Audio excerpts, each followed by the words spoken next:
All right. I'm dying to know about your therapy session. That's like literally how you're gonna Yeah. start this off Just out. dive in, babe. You can fucking throw the end at the front at the end, whatever you want. I want to know about your therapy session I can't last believe night. that is like that. Like, oh, let me just tell you about what's happening in your therapy session.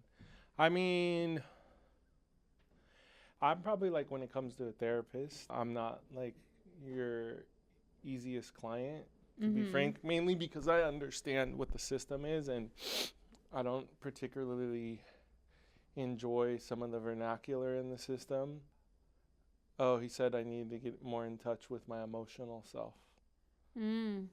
And then he was like, you need to get in touch with your inner child. And I was like, ah, la, la, la, la, don't say the inner child, what the inner child? No, no, no, no, no. I just cannot.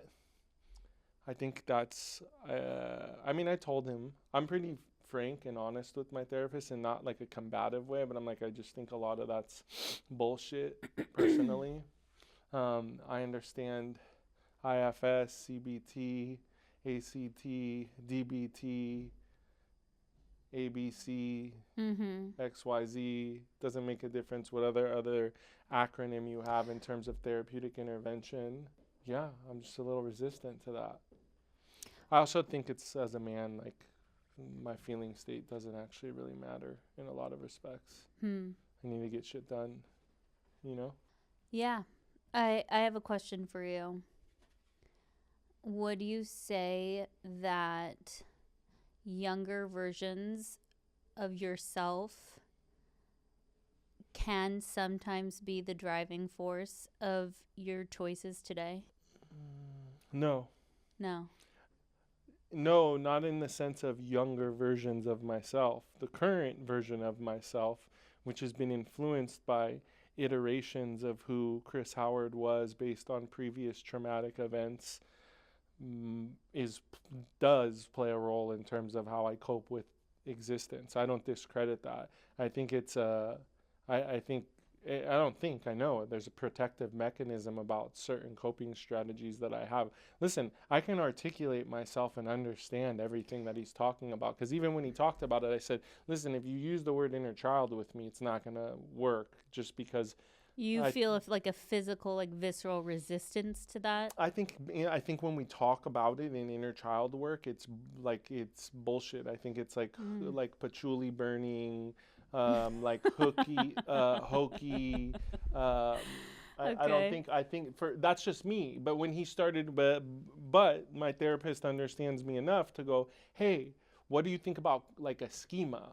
And I'm Mm-hmm. like, oh, cognitive schema makes sense. The template for how I perceive the world, which is based up of a series of events, good and bad, for um, how I choose to navigate the world consciously and subconsciously. So in that sense, I can go, oh, okay, yes. Are there schemas that I have in place that help me navigate intimate interpersonal relationships, um, various other different relationships that kind of play into that? 100%. Yeah, 100%. There's no question about that. I don't, there's none of my, in my mind, I don't discredit the existence of it. I just don't place probably as much weight and value on it. Although that's not totally true either, because I do think it plays a role. I just think me getting more in touch with like my inner child isn't going to like potentially solve all my problems, you know? Mm. I also don't think I have a lot of problems. What do uh, you think about that? yeah, I think that it's the same work in a lot of ways, and everybody has a different way of processing these things. And I think that when you start the therapeutic process, there's so many different modalities, and a lot of them are saying the same thing in different ways, right? So I identify a lot with like internal family systems work, with the understanding, like when I think about myself in parts, right? Like that I'm not just Alexis here in the present moment. That sometimes like the rebellious teenager in me that was 16 that was saying F you, right, in order to protect myself comes to the front of my system, right? Or like the younger 8-year-old version of me that felt really abandoned by her parents and felt so alone in her bedroom and just like there was no path forward, right? That part in me can get triggered by life events that happen today. And the therapeutic process of bringing my resource self, my present self, to that younger part, listening to it, asking it what it needs, right? Being able to have the power to calm that instinct, that impulse, that behavioral pattern down in order to change my behavior now and to not be reacting from that 16-year-old or 8-year-old or 4-year-old self has worked for me. Yeah, then that works for you. I commend that. For me, I can't digest it that way. Even as I hear it and you talk about yourself as different iterations of yourself showing up in 33-year-old version of Alexis, I go, that's Alexis. What it's predicated on is like abandonment, love, tolerance, fear, anxiety. That was Right, but I'm going to tell you why that didn't work for me, because I tried to just go, "Oh, I'm experiencing anxiety right now." But it didn't give me an outlet to like process that or do anything with that. And I spent years wasting my time in talk therapy, reorganizing everything and like filing it away into fucking filing cabinets, but I was still carrying the bags of that. It wasn't until in these deeper states of meditation and meeting these younger parts and listening to them and hearing where they're at and removing them from those situations and then bringing them into my present physical body and doing that in combination with somatic work, then I really became like sovereign, I guess I would say, or like untouchable. I hear all the fucking time. And for those who don't know me, you know, very complex history of trauma, right? Being raped in my household when I was 4 to 8 years old by an older family member, right? My dad was an abusive alcoholic. My mom was checked out of my life for the most part, right? It was chaos in my household. You know, when I share my story and I speak at 12-step meetings, everyone goes, "My God, you're so resilient." And I hate that word, right? A therapist would say that to me, like, "You're so resilient for overcoming that, Alexis." You know, going to jail, multiple felonies, burning my entire life down, getting sober at 19, turning my entire life around. People go, "Oh my God, you're so resilient." And the truth is, it's not about resilience. Resilience is survival. And I got to a point in my life where I was so fucking done with survival. It became about learning how to alchemize, how to turn shit into gold. And I'm serious, you're smiling, you're laughing right now. But literally, how to take this shit life that I had and go, okay, what am I going to do now? And it's not about just living with it, pulling yourself up by your bootstraps, and you just keep moving and you just keep moving and you just keep moving. You can do that, but I believe that you'll suffer. Like, your shit that's not processed will come up to light and meet you at some point. Do you have the tools to meet it? And if you don't, and you keep just bypassing it and powering over it, eventually it smacks you in the face.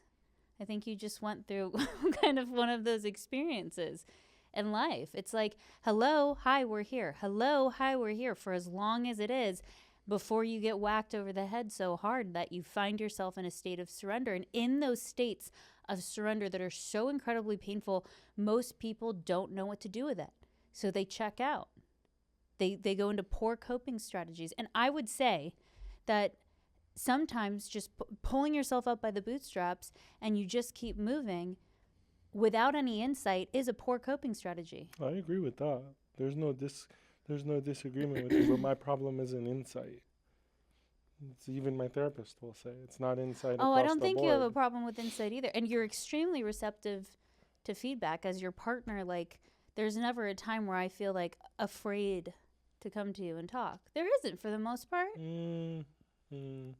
You can be resistant, but I don't. There's There's a difference listen. between Hold on. resistance and not being ready. Yeah. Okay. Whatever word fucking salad we want to play on the whole Okay. situation. All I'm saying, I also think the process is substantially different. I don't think it is different for men than it is for women. And like my burden is my burden to bear. Yours is your burden to bear. And you want to. I think like it's to me. Listen, anytime I laugh. Hold on. Go I let you ahead. talk the whole time. Yeah. Just calm down. You were on like a fucking tangent right there for like 18 minutes. Just Okay. chill. Like for me, as soon as I hear alchemize, I'm like, here we go. We're back in fucking La La Land again.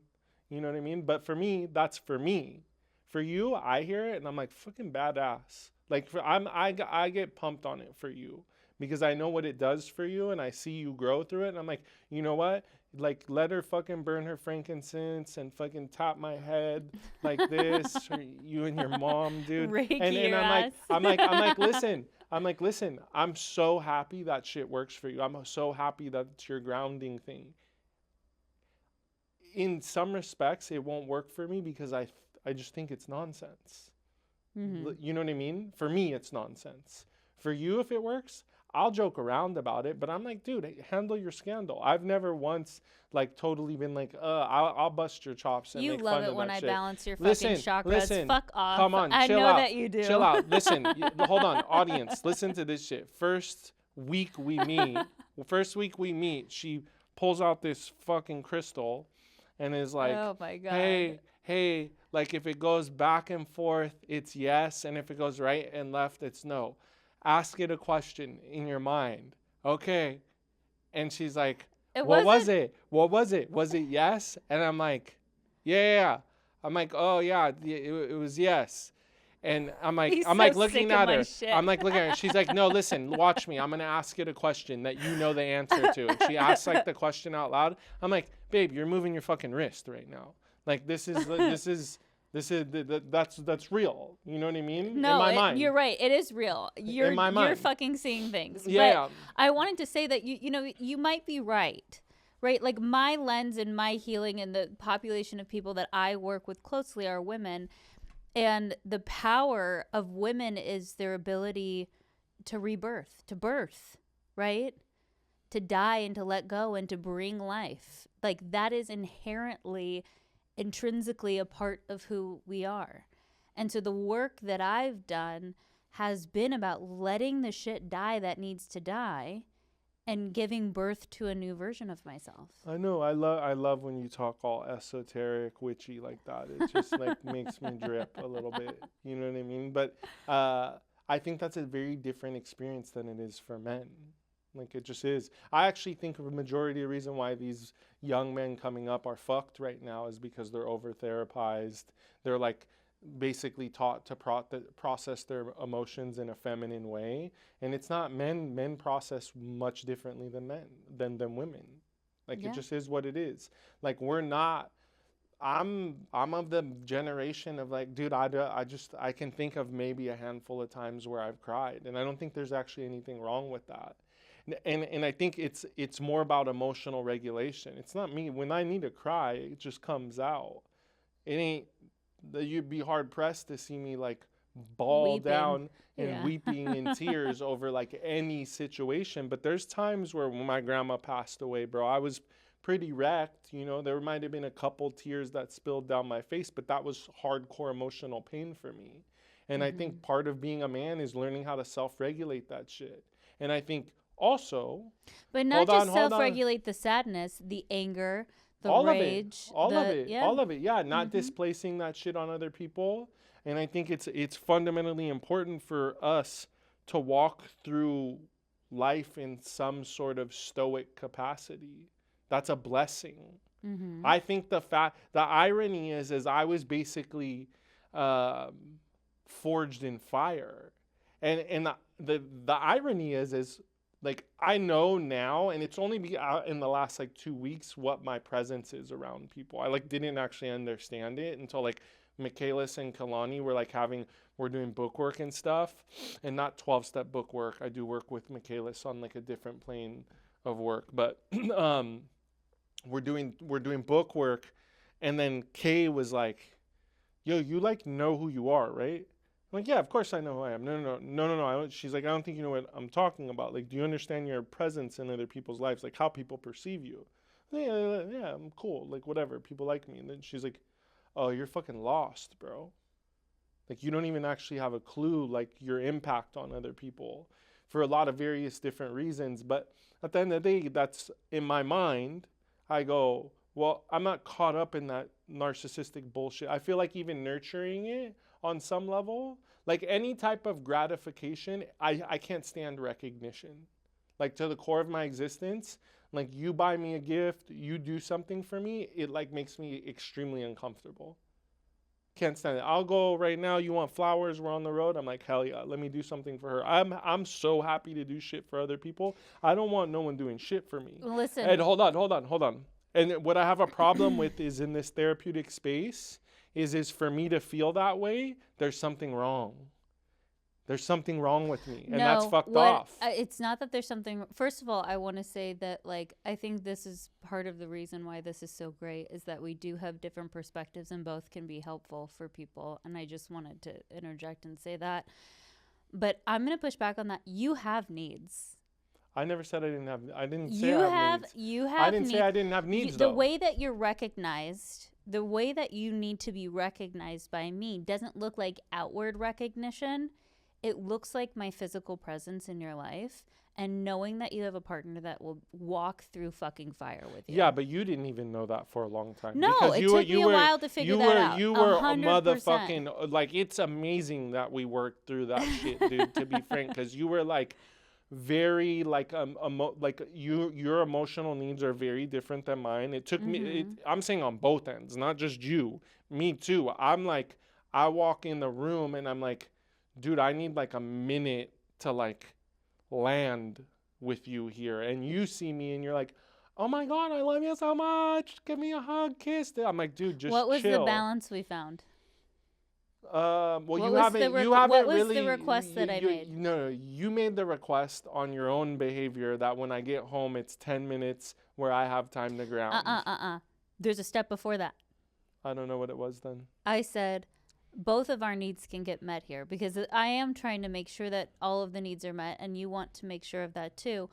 And you did it so perfectly today. You walked in, you gave me a kiss, you made eye contact with me, and then I left you be for 15 minutes to scroll on TikTok. Yeah, that's true. That's all that I need.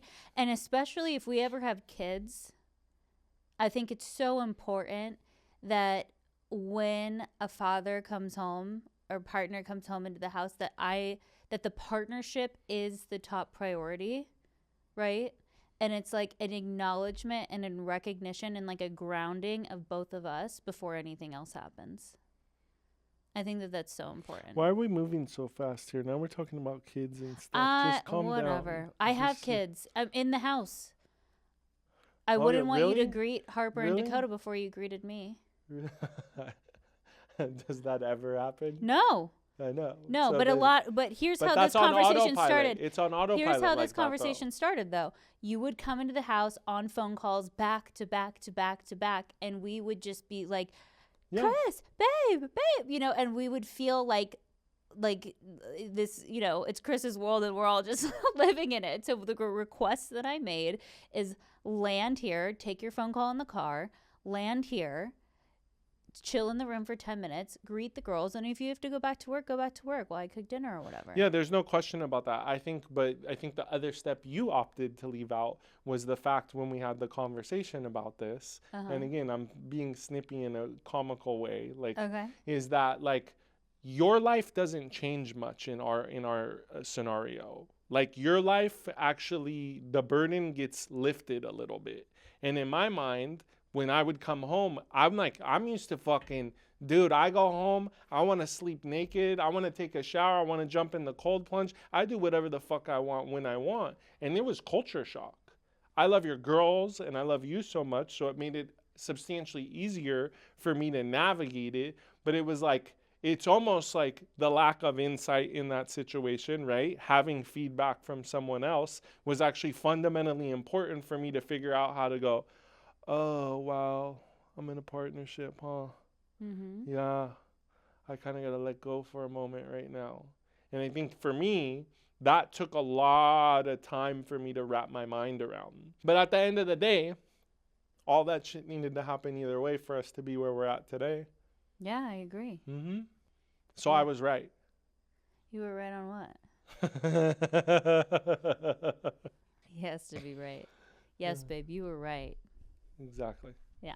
What have been the biggest takeaways that you've had from working with therapist Ross so far? I'm very resistant to therapeutic vernacular. When you start talking to me in an over therapized way, I'm just like, you're so fucking indoctrinated. You've lost sight of what the human experience is. You do better with coaching, like more coaching rather than processing. No, but he's really good. I mean, I've had to basically coach him on how to work with me because he acknowledged it almost. Like, this is the thing I don't fuck with, and this is why therapists piss me off, is they're so caught up in therapeutic alliance that they have a very difficult time, like, just shooting straight. Sometimes it's maybe they're afraid of losing the client, they're afraid of injuring their ego, they're afraid of injuring their reputation, maybe they're afraid of whatever they're afraid of. I can only assume. And I know a lot of therapists are afraid to push because they're indoctrinated in this generation of like placating to people's mental illness. And I think like that's my personal opinion. And listen, I don't think that's all therapists. I just think a vast majority of them want people to be comfortable, and I actually think the therapeutic process, if it's done right, should be pretty uncomfortable. Mm-hmm. I don't think like I'm gonna feel good about some of the maladaptive behavior that I'm engaging in an unscrupulous manner is gonna feel great, you know. And there's this especially like now, we have like psychedelics coming down the pipe.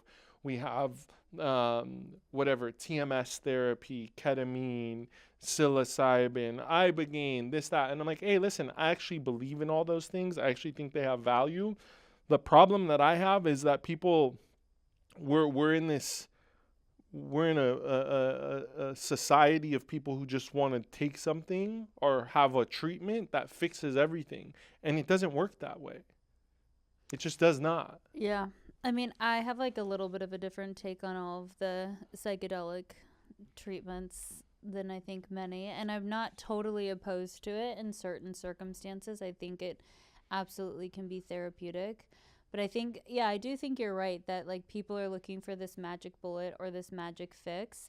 And the problem is they go and they have this euphoric experience where they see a lot, which I've had, right? And all of my years of drug use, I've done 2CI and GHB and, acid, MDMA, shrooms. Like I've done a lot of it. And DMT. They have this, it's the same thing as when people like, they'll go to like a Joe Dispenza retreat, which I think can be a totally like a powerful experience, certainly. But most people don't know how to reintegrate into their real life. And one of two things happen. One is they've achieved this like heightened state of consciousness where they've met the creator and they've seen their ego, right? And they've met their ego and met their suffering and their pain, and they've had this transformative experience, and then they come back to reality, and either one, it's not sustainable because they don't know how to integrate, or two, they go into deep depressions or into cycles of addiction and poor coping strategies because they don't want to be here anymore. Like they have a spiritual experience and then the human one sucks so bad that everything is fucked off. Yeah, I mean, that just sounds like addiction to me when you frame it that way. I also don't think the psychedelic experiences that you had when you were out on the streets are comparable, though. And listen, I don't know. You know how many people I know that have gone to arrhythmia 15 times? They just keep going back for more. Yeah, no, I don't. Listen. I also don't. I'm not saying I'm right either, first of all. Mm-hmm. I think, like, listen, maybe I've had better experiences eating mushrooms running around the mountains than people have sitting in a circle with 5 people they don't know, which I would never ever do. If I was going to ever do any type of psychedelic experience, it would be with one practitioner and me. Maybe if they had an assistant or a partner that was with them. I know a couple that does it that way where it's them too. I'd be like, I would do it with them. That's it. I'm not doing it with 5 people I don't know. I'm not interested in that experience. I don't really need it either, more importantly. I do feel like, though, specifically like some of the more ayahuasca, psilocybin, um, maybe even no, those two mainly are could potentially be like a holy grail for personality disorders. And that's half cocked. I would need to see some like solid research on that. There's no such thing as solid research. Research is all that's a racket too. To be frank, it's all funded and the special interest. Maps isn't what Maps was when it started. Trash. I don't want to say it's trash. I mean, I think Rick Doblin is like pretty solid. That guy like loves and truly believes in everything he believes in.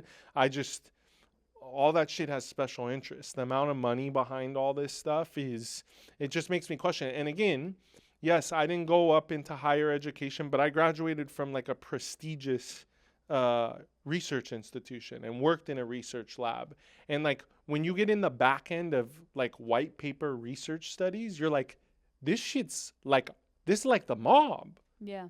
You know what I mean? To get their whole how they get tenure and teachers who teach in these like upper echelon academic institutions, you're like, this is like more cutthroat than big pharma. Yeah. What I'll say is this, in my experience, and I've also, I've taken, hero doses of shrooms and gone out into the mountains with a journal and had very transcendent experiences, certainly. What I know to be true is that life really is our greatest teacher. If I was to explain it to anybody in like layman's terms to the best of my ability, I would say this. We all come in with a certain level of consciousness. Some people are more connected or sensitive than others, right? And what I would say is that as we go through life, so long as like we remain teachable and we are able to reflect and we are able to, the word you hate, alchemize and sit with our pain and develop and grow, our consciousness expands, right? It's very like Buddhist philosophy here, right? Like we're experiencing karma, we're on the path of our dharma, and we're growing into greater states of consciousness, like greater truths about ourselves and the world that we live in and maybe in the steps after, right? Connecting to God or higher self or universe, whatever you want to call it. And what happens to people, let's just say that they don't know that process, right? Maybe they've done a little bit of work, but really not much. They don't know how to live life on life's terms. They don't know how to sit with it. And then they go, oh, here's this magic bullet of ayahuasca. And their base level of consciousness, which was maybe like a 5, hits 100, And they have this euphoric experience that breaks through and whatever else. I mean, what happens is you've bypassed so much of the work. The work is learning how to sit in the discomfort. The work is learning how to see yourself, to change your belief systems, to really go from black and white to like everything is nuanced and I don't have all of the answers, right? And I'm going to get curious and I'm going to continue to explore even when it's uncomfortable. And I just don't think people have the skill set to do that. So they go and they have these euphoric experiences and whatever, listen, every quote unquote guru out there, and this is my whole big thing. It's like, you need to learn how to become your own fucking master, like whatever works for you. But you can achieve in deep states of meditation. When I felt the most broken in my life, I've had those same connected experiences, stone cold sober, that I have when I was doing shrooms in the mountains. And they're even better, right? They're even better because I'm present and I'm grounded and I don't forget them, and they're not something that's like slipping away from me. Some people would say you didn't eat enough mushrooms. I really doubt that. It was a lot of shrooms. Just saying. Done a lot of shrooms, a lot of acid, a lot of DMT. I mean, I've done a lot. Yeah, I don't think we disagree on 90%. I think maybe it's funny because I have this conversation with Michaelis quite frequently about like pride or ego, and it's just a different way of explaining it. You opt to utilize alchemy or whatever it is, and it's not that I hate the word. I don't really, it's just not the word I choose to use. It just sounds like hokey and esoteric to me. Happy it works for anyone else. It just isn't, that's never going to work for me. It's just not part of my framework. You know what I mean? Yeah. And the problem that I have is like in instances like that where I'll be resistant to that, based on who I'm communicating with and their therapeutic orientation, there's something wrong with me because I'm not open to it. And I'm like, no, it's just not my jam, dude. That's it.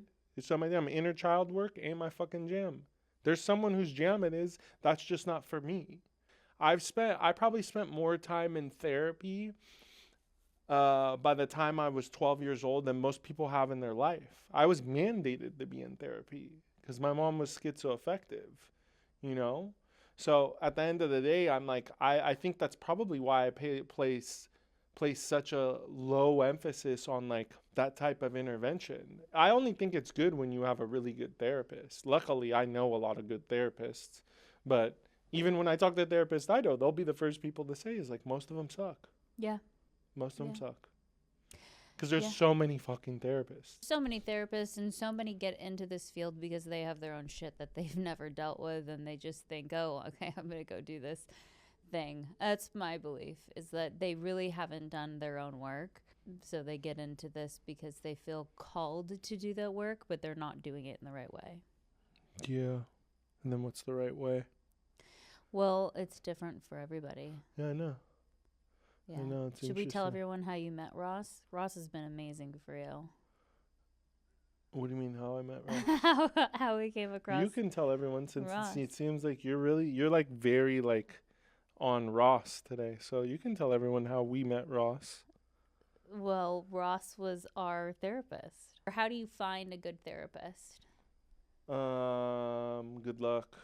Good luck. No, seriously, it's true. Like, I don't even know. You got lucky with him. Found someone on the internet. Like, that don't happen very often. And well, listen, it's about him. I interviewed him pretty extensively. We spent about 30 minutes on the call before the first session. 30 minutes is not extensive. You can't get anything from 30 minutes. Well, when you work in behavioral health care, you know how to ask the right questions. So maybe we can give the audience like the type of You can give that. I don't know what the right questions are, to be frank. I think the therapeutic process is flawed for a lot of various other reasons, you know, like because everything's based on self-report, you know, like I could go meet you as a clinician right now and tell you about my existence for 1 hour. Maybe we meet 3 or 4 more times and then you give me a diagnosis based on 4 hours of my poor self-reporting. Maybe it's good, but it could be poor. But I might be manipulative and in trying to influence your perception of me in some level because I'm so insecure with myself that I depict myself in a way that isn't really how I am. I also think everyone has a shadow in some respects. So I also think some shadows are meant to be in the shadows, where we live in a world where everyone thinks they need to process through everything. And I think I think it might be different. I don't think it is different for women in terms of how you guys communicate.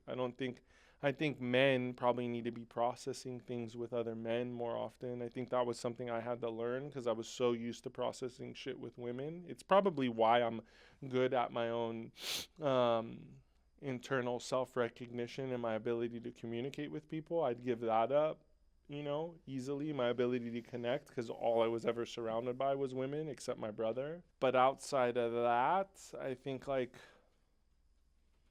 people need to learn how to suck it up right now, dude. And you don't need, I think if that's your barometer and how you roll through life is like, oh, I'm just going to suck it up, that's a problem. Just keep moving like you said before, that's a problem. And there are times where the only response is like, this sucks. Palisades fire. Your house just burned down. What's therapy going to do for that? Nothing. For the most part, it isn't. Your shit's gone. You get up, you every day, and you spend time rebuilding, and you live another day to bear witness. There's nothing. There's no psychedelic intervention that's gonna fucking bring your house back. Mm-hmm. You know what I mean? So there's just certain life circumstances. I think the other thing you were talking about like a little bit ago was like, oh, I think this is like the problem too, and I feel the same way because I'm indoctrinated in the same process of like therapeutic intervention, behavioral health, but like, oh, well, you know, whatever my fall from grace and my most recent uncomfortable life circumstances were predicated on maybe certain way I was living my life or whatever, blah blah blah blah blah blah blah blah blah blah blah, and that has to do with some underlining issue. Yeah, maybe I just didn't give a shit in some respects. You know what I mean? Like in terms of psychologically the direction I was going in. She's like, I'm gonna fucking kill you. I just opened up something right now. She's gonna kill me later. I'm not gonna kill you later. That's interesting to hear. No, I question it. Mm-hmm. I go, because at the end of the day, in my mind, if you walk through life, most principled people on existence, actually, and then when you read about these people, they're not really that principled. Gandhi, Muhammad Ali, like various different human beings who are viewed like almost in like a messiah complex. They're just people, and all of them had to endure hardship. Maybe that hardship is I actually do believe like trauma is like the beginning of growth. Like I actually think you have to have traumatic life experiences to grow. And actually the data really support that, like across the board. Like kids who have a certain amount of ACEs, adverse childhood experiences, um, actually some of them tend to fare better in life. You know what Oh, I mean? that's so nuanced though. Hold on. It is very nuanced. So, adverse childhood experience study. Anyone can go do this study. ACE is too high. If you just Google it, you can take the test. And basically, it was a study that started with pediatricians where they were recognizing negative health outcomes outside of mental health and like substance use for individuals who had adverse childhood experiences. There's 10, right? I had 9 of 10. And so the chance based off of that study that I'm still sitting here at 33 years old is very low, right? Of course, you would expect, drug addiction and that happened to me, or suicidality, certainly, complex mental health challenges. Yes, all of that makes sense. But then also, like, increases your risk of heart disease, early onset dementia, diabetes, cancer risk, all of those things, right? The body keeps score. We all understand that, right? Like that there are other negative health outcomes that are attributed to complex trauma. But here's the other side of that. Eventually they realized, well, how come the negative health outcomes aren't the same across the board? They can, notate the increase, the potential increase, but what sets one person apart from the other? And so they did a second study where they looked at resiliency. And they said they looked at 10 factors that made individuals more resilient.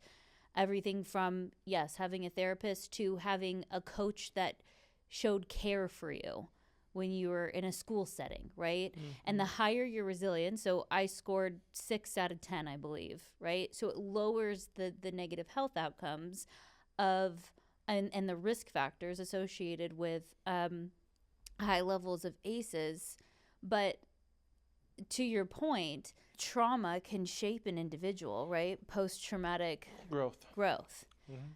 But you have to have the skill set and the support to get through those traumas. And I think that that's what's missing here.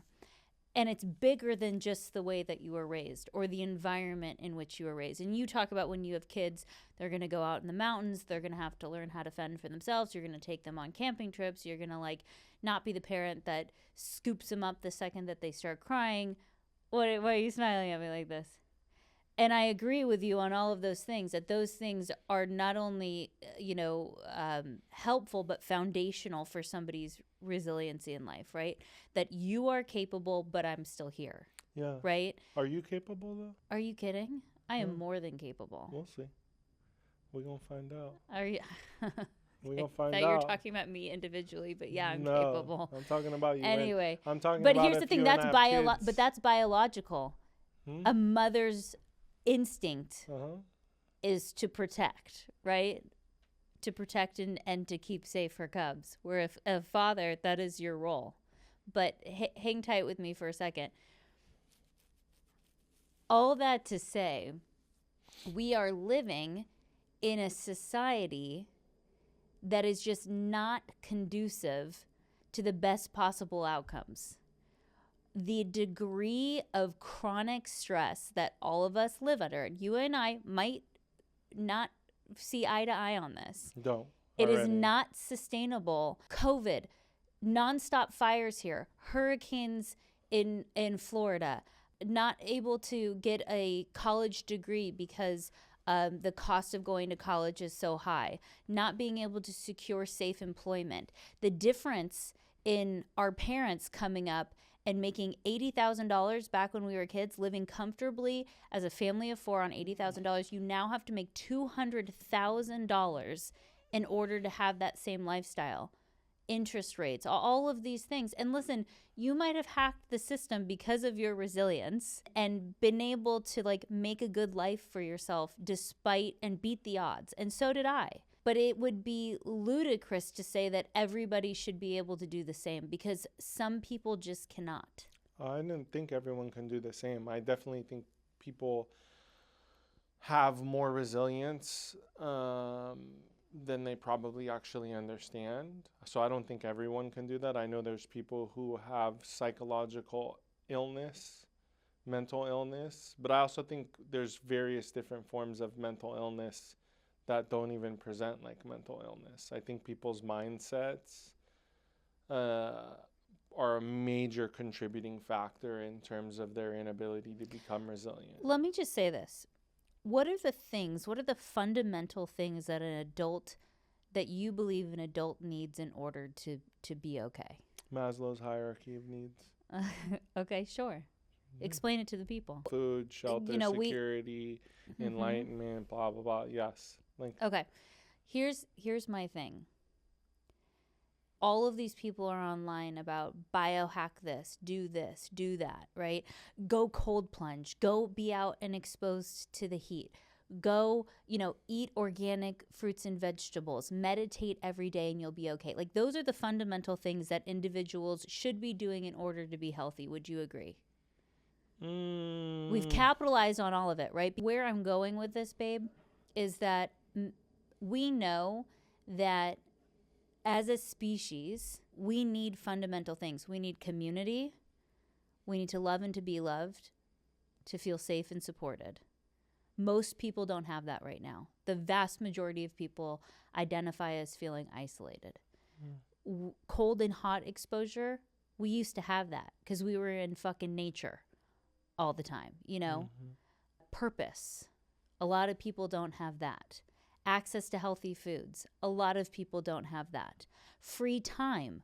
A lot of people don't have that because we're living, they don't. Most people are, even just the shift from our parents. Do you remember growing up as a kid? No cell phones. No one would dare call your house after 8 p.m. and your dad was home by 5:30 for the vast majority of people. That shit has to do with parents, dude. Even you and I get up your ass super hard about how much. I haven't opened Coda's room door in the last 6 months and she's not on that fucking iPad. The reality is like, hold on. You're proving my point. Hold on. I know. You're proving my point. I'm a chronically stressed out, overworked. Yes, I am, Chris. No, I disagree. Oh my God. I disagree. Okay. And with that said, with all we that can said, disagree. Hey, with all that said, I think that's a mindset. I think that's part of the mind cancer. I think it's fucking mind rot. honestly. Okay. I think a lot of people, I think it's easy to go down the route where we're like, oh, listen, shit's fucking, listen, you are a savage. I would never, ever, though, with what I'm saying, what I say you don't grind your ass off. Say you're not working. You work more than I do, to be frank, for less money in all actuality. Like, so I'm not the one who's like, you got to take what I'm saying with a grain of salt. I'm not saying you don't do all those things. I think it's so easy when you do all those things to rationalize and justify why you can't do XYZ.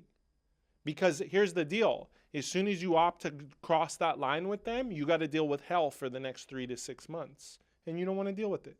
I get that. I can wrap my mind on it, and it would be hell. It would be motherfucking hell. I don't disagree with that. Yeah. I'm going to explain something to you. When I had my kids, I was an attachment parent, right? I was a stay-at-home mom. And now we're getting into a conversation about two-income households and the two-income trap and all the things. But when I first had my babies, okay, I won't say no, there was very, very limited TV time. Mm-hmm. I was a stay-at-home mom. I breastfed round the clock. I was up with them it was a full-time job. I cooked every single meal, baby-led weaning, right? I was attuned with their needs. We played outside of the park all day long. We went on beach trips. We went out and explored. We went, we did all of the things. They went to Montessori school, right? There was no iPads, right? Co-slept, co-regulated, baby wore, all of the things, okay?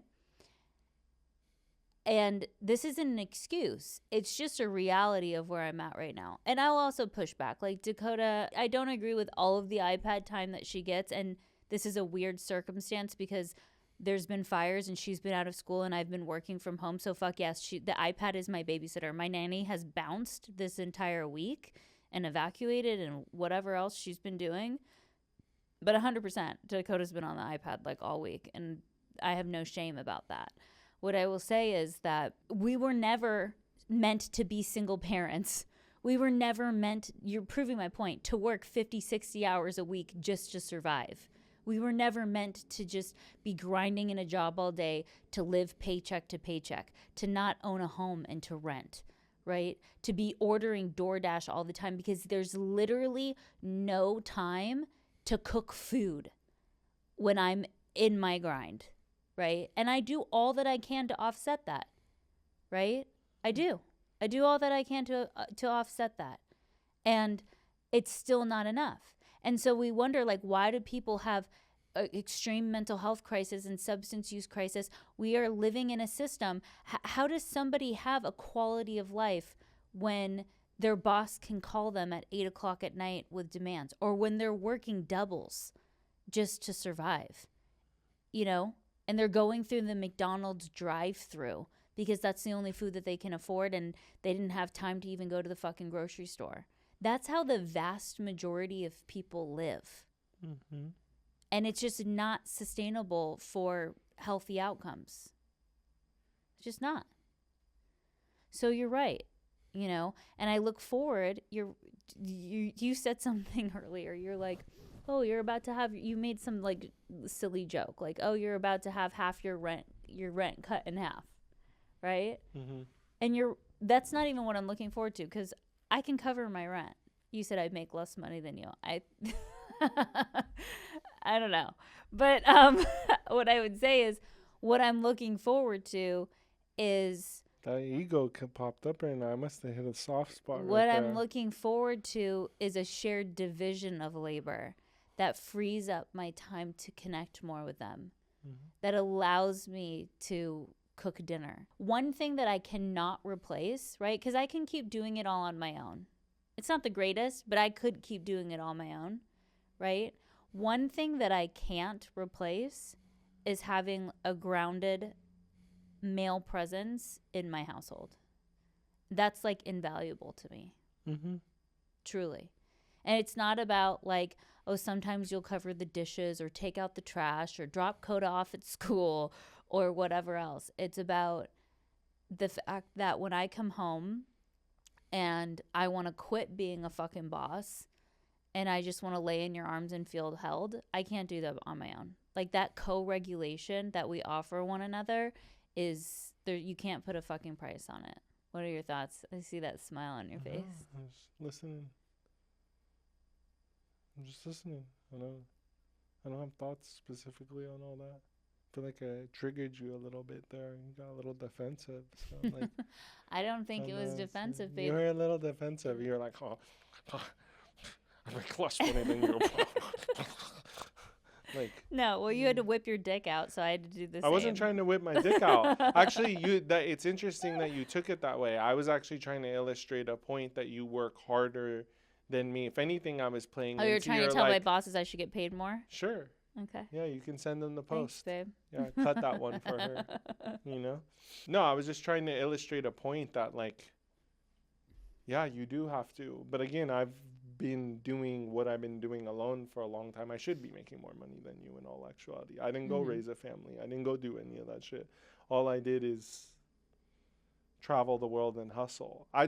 Anytime I hear like how everyone lives, it's hard for me to listen to because I spent majority of my time, like a lot of time in third world countries. And I see how other people live. I don't disagree with the fact that the lifestyle here centered around like food and way people work and live their life is trash. I don't disagree with that. And I've also seen the way people work in those fucking countries, bro. And it's they're working all the time. Sunday? Yeah, but what's the difference? What do you mean, what's the difference? You're trying to tell me multi-generational housing. In some cases. Not in India, though, necessarily. But in a lot of cases, in a lot of these countries, they're living in multi-generational housing where the grandparents support the parents and the grandchildren. Okay. Right? They're not worried about childcare. Yep. Right? They're more connected in nature a lot of the time. Yep. They have a relationship with the earth and the environment that they're in and the food that they make. Mm-hmm. Right? There's time for like family quality time and tradition. Well, they're collectivist cultures. Yeah. Yeah. And we live in a society that has forced us into this bullshit belief that the rugged individual is the best thing that you could possibly be, and it's just not. And I know that you really identify with that in a lot of ways. I identify with anything that doesn't breed psychological illness. I identify with, even in circumstances where I don't want to, taking accountability. Like, even when you go off on like all these reasons why everything's fucked up, I'm like, those are all choices people make. Some people don't have a good choice because of what they're born into. It's always like a weird thing for me when we get on these topics, because like, you know, I can see like the audience being, fucking you're white, you have white privilege, some shit. I'm like, my mom's black, number one. Number two, like, I grew up in a mixed race family, and I've watched people become successful from shit consistently. Mm-hmm. Like, I used to buy my mom cigarettes with like paper food stamps, bronze, blue, green paper food stamps. You know what I mean? So it's never going to be a philosophy. It's all fucking excuses. I still believe in the American dream, bro. I see that flag up with like yesterday, Palisades burns down, they pull the flag down. I'm like, I fucking love this country, bro. Yeah. At the end of the day. I'm not saying I hate this country. Yeah, I know, but I think that like when I hear you speak that way, I hope we don't end up in an argument later on about this, but like when I hear it, it's literally like progressive liberal rhetoric that's like fucking up our whole country, bitching and complaining about like why people can't make it. It's like, no, dude, this is fucking America. No, two things. I'm telling you what I hear. I know what you hear through your lens. I'm going to tell you. You don't know what I hear. I just told you what I heard. So calm down. Pipe down. Okay. I love you very much. Can I share now? You've been sharing the whole fucking time. This is the Alexis show now. This is supposed to be my podcast. You've been just popping off at the mouth the whole time, right, girlfriend. Go ahead. You're going to be in trouble tonight. Okay. Gonna get the culo. Just kidding. Oh, this is going splendidly. We're gonna be famous. He means pussy. Okay, so I too believe in the American dream. I love this country. I'm disappointed in some of the aspects because I do think, how do I phrase this for you in a way that you'll digest it? The hardest way possible would probably be helpful. I love this country. Look at your fucking face. I didn't even say a word, dog. Did I say anything? I didn't It's even the say a fucking word. face. Where I was going is to, and my brain is just not even working at this point, but where I was going was, the idea that I'm just some liberal that hates my fucking country. I love this. I didn't say I that though. love this country so much that I want it to be great. Do you think our country's great right now? Being all of our politicians being bought and sold by lobbyists, a small portion of the country holding up way more wealth than the vast majority of its constituents. Do you really think that a country where we get to dictate what happens to women's bodies, whether they're 14 and been raped or not, it is a good, healthy country? A country where we spend trillions of dollars annually on war, but we can't figure out our fundamental issues to give us a fucking leg to stand on and to help support people so that way we're not dealing with the addiction and mental health crisis that we're dealing with right now. And what's interesting is you say that, but when we actually talk about policy, you and I agree on 90% of all issues. It's not some like liberal, crazy, hippie belief.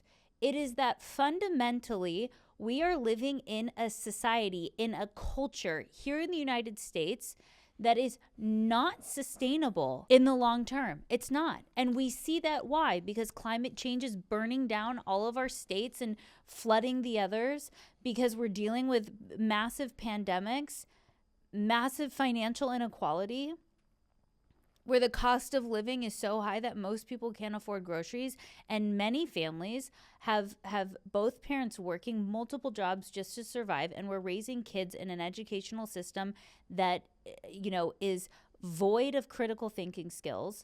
I'm pro-America, so much so that I can say all of that because I want us to do better. That one clearly struck a chord. Well, you're not going to sit here and tell me that I'm fucking just some liberal that hates America. I never once utilized or even insinuated that. I said what you said, I feel like, is a mindset. No. Okay. There's a mindset that you hold on to that doesn't help you in terms of being more resilient. How does it not help me to be resilient? Because you have rationalizations and justifications and it helps fuel you have resentments, like even the way you talk about it, like there's low key, me and you define resentment slightly differently. That like basically the way I view it undermine your resilience in terms of tolerating those things. And I think it makes me more resilient, and I'll tell you why. Because continuing to all just pretend that everything's okay and sticking our head in the fucking sand gets us nowhere. That's bypassing. This shit does make me angry. Why? Because I want mothers and fathers to be able to have quality time with their kids, because I don't want a generation of fucking iPad kids, because I don't want, I want suicide rates to go down and mental health care to get better, and for less people to need mental health care services, and for the addiction crisis to start to dissipate. That's and not all going of those anywhere. things. This addiction crisis is a business. Babe, it is. If there was less addicts, no, it wouldn't be. But most of these people who are entering in treatment now aren't even drug addicts. They're not. Maybe they have mental illness. I'd agree with that. No, they're intervened on even before they can become. I mean, it had 30 to 50% of the guys who even come into the house now are there for cannabinoid-induced psychosis. You know what I mean? That's a different circuit. Yeah, there's a substance use disorder issue going on, but they're primary mental health. I actually think everyone's primary mental health who enters on into substance abuse treatment, but the tomato type deal. The bottom line is, babe, you look at and again, you you talked about statistics being flawed, and I agree a lot of the time they are. But when you look at the health outcomes not just the health outcomes, but the quality of life outcomes for Scandinavian countries versus what's going on here in the United States. I mean, you just can't deny it. No, you can. There are some You know, fundamental you don't needs that understand the humans data. have. You don't understand the data. I will All right, go crack ahead. you on this one. Crack me. The Scandinavian countries, not comparable, not even actually close. You're talking about the most homogenous places on the planet. They are all, hold on, they are all white. Period. Scandinavian is white, white, white. If you're not white, kick rocks. That's a major factor. They don't let anyone else in. We're the first country on the planet to say, whatever it says on the Statue of Liberty, give me you're tired, you're weary, whatever, right? We're the one place where we're like, hey, let's bring everyone together and see how this experiment works. Which, like, if you understand evolutionary underpinnings, there are people, like, racism exists because people were tribal back in the days, and they go, hey, if someone looked a certain way that wasn't the way that the tribe looked, hey, we're going to have to probably go to war with these motherfuckers. It was a questioning of that. And we're still operating in some respects on those systems. So when people, I hear this, I've heard this exact argument multiple times. Scandinavian countries are not the countries to be comparing ourselves with. There's no comparison, actually. They literally do not let anyone else in their countries. They're like literally all white. They're the whitest countries on the planet. I'm sorry. The point is, going back to what I was saying at the top of this conversation, is that there are fundamental things that we need as human beings. And the vast majority of people can't access them. And that's the truth. Are we going to fight later? No. Oh my God, you keep saying that. Name a time that we've actually fought. We've gone through some really hard shit. When have we actually ever fought? Once. Never. I break Since any November girlfriend. I break 2023. up with anyone who fights. That's not true. That's true. Anyone who You've fights. fought with past girlfriends before and stayed with them. No, they all got next. No longer out of service. Business is closed. All right, I think we can wrap this one up. The what I would say here, that's also sad. Like, there'll be times where you argue and fight. You have to figure out how to, like, navigate that. We'll cross that bridge when we get there in about 30 minutes on the car ride home. All right. Good thing I have tough skin and minimal fucks. And a really iconic face that everyone thinks is super pretty. All right. Can we say goodnight? This was great. I had a really wonderful time from the bottom of my heart. I love creating with you. I love getting into these interesting conversations and exploring these topics with you. I'm texting my therapist after this, just so you know. Okay. Good. Ross will fucking how we hate each other. We actually don't hate each other. I'm substantially more conservative than she is. She's a bleeding heart liberal, but not a progressive liberal. And I love her for it because she shares things with me that opens my mind up to think about things. And the truth is what I will say, truly heartfelt, and I mean this, is I've talked with you, but I've also talked with like hardcore progressive liberals. Yeah. And what is interesting is I agree with 99% of the shit they agree, like prison reform. Some of their methods, like I remember being in this Buddhist meeting. It was probably like 6 years ago, and they're like, we just need to get rid of prisons. I'm like, you don't live in reality, bro. Yeah. Like I have friends who are horrible people. They're not horrible to me. No, kids you grew up with on the streets. No. Whatever, I yeah. have people that are on the periphery of my life. If I had a problem and I called them, the problem would be solved immediately. And to me, they're salt of the earth, amazing people. In all actuality, they are horrible human beings. I think most people have. I don't think everyone has people like that in their life, but I do. It's a byproduct of the upbringing that I have. And what was I bringing that up? And when I think about those guys, I'm like, if they ever ended up in prison, I'm like, that checks out. It makes sense. that they would be in prison based on how they conduct themselves in their personal lives.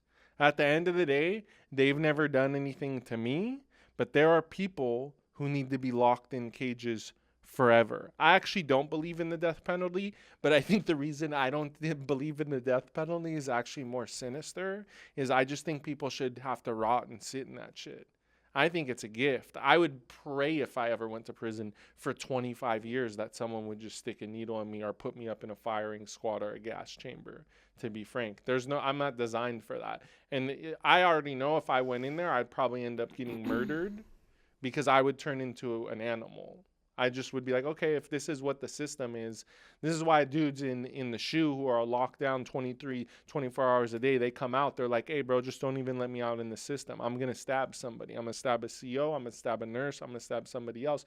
Because when you're in that, you become a byproduct of the system. And especially in jails, like California State Prison, by far the worst prisons, arguably, outside of probably like Mississippi, in the like down in the South, like it's war, bro. And you're not gonna go, oh, I'm not cleaning my bunk today. You're gonna get stabbed, literally, And I think yeah, I digress, but we love each other so much. We're able to work through all of our political beliefs. What I will say is that like the conversations that Chris and I have, which can get really passionate, at the end of the day, there's a respect between the two of us and a depth of love where it's like, dude, I see you and you see me. And we allow each other to be two individual people in this partnership.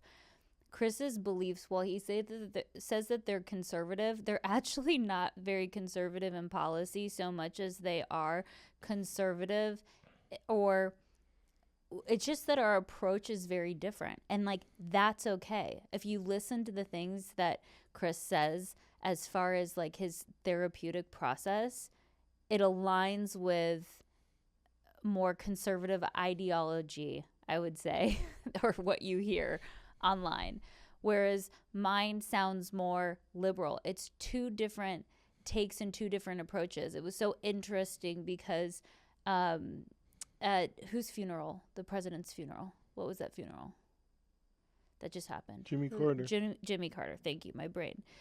We saw this footage of George W. Bush sitting down next to Obama. George W. was a gangster, dude. He rolled up to Obama. What's up, Bobby? And I would say, like, at the end of the day, we are more similar than we are different, even if you're George W. Bush and Obama. You know what I mean? There's these two people where there's, like, a mutual level of respect. And when it actually comes down to whether it's a philosophical approach or a therapeutic approach, or a political ideology or policy, rather, Chris and I are much more aligned than we are separate. I couldn't be with Chris, right, if he was like anti-abortion or anti-women's rights, or, you get what I'm saying. When it comes to I'm just kidding. When it comes to like actual policy, and I think that like a lot of the things that Chris says are true. We don't. He mentioned earlier like that I'm liberal. I am a bleeding heart liberal, blue forever. But I have fucking common sense, and both parties have lost their fucking common sense. I won't say everybody, but a lot of the people in this nation in general have lost their critical reasoning. And so, we may have different ideologies, but at the end of the day, we love each other very much, and there's a deep respect, and we can have passionate conversations. And, our egos might get tinged, but for the most part, we check them out the door, and we love each other. I agree. I think we should pump the brakes on me moving in, though.